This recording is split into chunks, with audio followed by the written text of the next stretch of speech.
Right, my name is Moises Benito. I'm doing my presentation on fasting, and I chose to do this topic because this is something that has worked for a good friend of mine and my mother. They used fasting to lose weight and to just feel better because it's supposed to make you feel more energized, and it really worked for them. It helps keep the weight off and it just makes you feel better. I'm not in possession of a webcam, as you can see, so I'm just going to be using a computer provided to me by the school. So our bodies over time have developed to go extended periods of time without food, and they use energy stores within our body in order to do that. Because before we would have to hunt and gather, so we would have to get berries, have to get nuts, we'd have to hunt or prey, and during this time you weren't really eating too much. You were spending a lot of time not eating actually. So fasting takes advantage of this development in humans by giving you an allotted time to eat and an even greater time where you don't eat. So you're supposed to be going for the ratio that I chose the 8-16 ratio.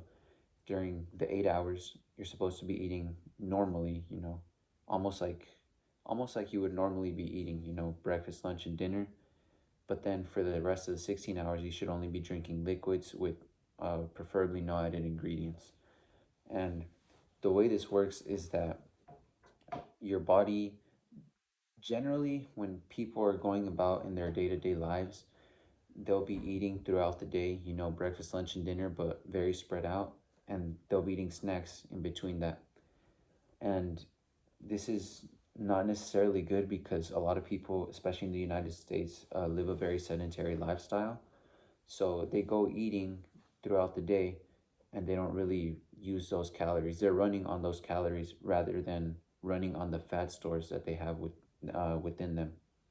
And so with fasting, you'll be eating for those 8 hours, but because you're going 16 hours without eating, you're going to be using the energy that you've consumed, and on top of that, you'll be using your fat stores, and of course, you'll be using muscle mass as well.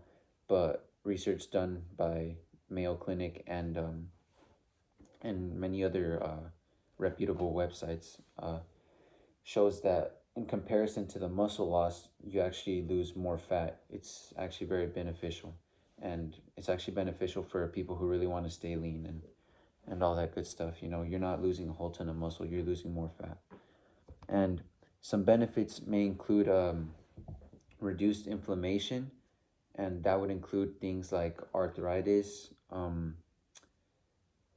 Uh, it reduces it reduces inflammation, which helps out with arthritis. It helps out with people with asthma. It helps people who could potentially be having developing dementia or have Alzheimer's. It also improves your heart health. Uh, Eventually, once you pass the point of hunger and fatigue, the first month or so will be sort of rough. Once you pass that point, you'll notice that your energy levels are a lot higher, and you just you just have uh, I guess a higher quality of life because your relationship with food also gets better. And so you see here that usually somebody will eat uh, at an 8 hour portion, and then the rest of the day is where they don't eat. So generally, people will start eating for this 8 to 16 cycle. People will start eating at 12, and then they'll cut the food off at 8. And that's generally how people can get by, because 16 hours is kind of a lot of time without eating compared to what we're usually used to doing. So starting at 12 and ending at 8 is probably the best thing to do. And so here's my 1 day guide for how people should go about their day. First, you wake up obviously, and you drink your water, you drink your tea, you drink your black coffee or whatever you're gonna have in the morning. You always want to have liquids in the morning, and then by the time you hit 12 p.m., you make it through. You'll probably want to have some eggs with toast or eggs with potatoes. Your choice of vegetables, generally, I'd like to use spinach because it's very easy. You just get it out of the bag, you add it to your eggs, or you just, eat it raw like that. Just kind of down it if you want to eat your eggs by themselves. And your choice of fruit too. You know, fruits are generally pretty good. People shouldn't really struggle with that part. Um, and you go about your day. 3 p.m. you have a lunch or lunch, I guess. It would be more of like a light snack. You could have a yogurt with nuts, granola, and fruit. Personally, I think Chobani is a pretty popular yogurt because it has a lot of protein, and it's also pretty tasty.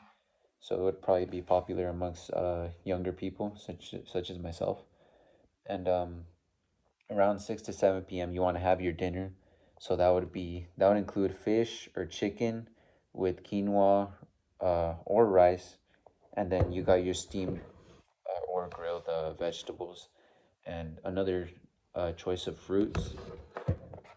And lastly, around 8 p.m. or so, when you're about to go to sleep, you could have a snack. You know, maybe a handful of nuts, handful of trail mix. I like to have a small peanut butter banana sandwich before going to bed. So that could also work for whoever's trying this diet. Um, and I think I would recommend this diet to a handful of people. I don't think I would recommend it to everybody because we're really used to just eating throughout the day. So I can see how it'd be very hard to follow a diet plan like this. I know I have a cousin named Alex, and I think he would really be I guess up for the challenge. I think he could get through it along with other people that I can think of, but it's really only a handful of people. So overall, I don't know if I would really recommend this. It'd probably be very difficult to follow, but the benefits are worth it. You know, reduced heart disease, reduced risk of diabetes and other weight related problems. You feel better, reduced inflammatory problems. The list just goes on, you know. There is obviously that time period. I believe Mayo Clinic said around a month, where you're kind of feeling the fatigue and the hunger from, you know, kind of changing up your schedule from eating I don't know, every 4 or 5 hours or so.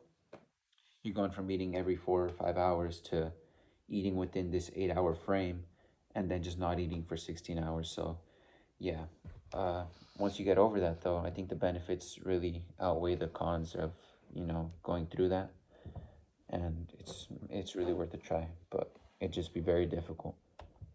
And yeah, Mayo Clinic and Hopkins School of Medicine is what I used for the research that I did. And that's about it. Thank you for your time.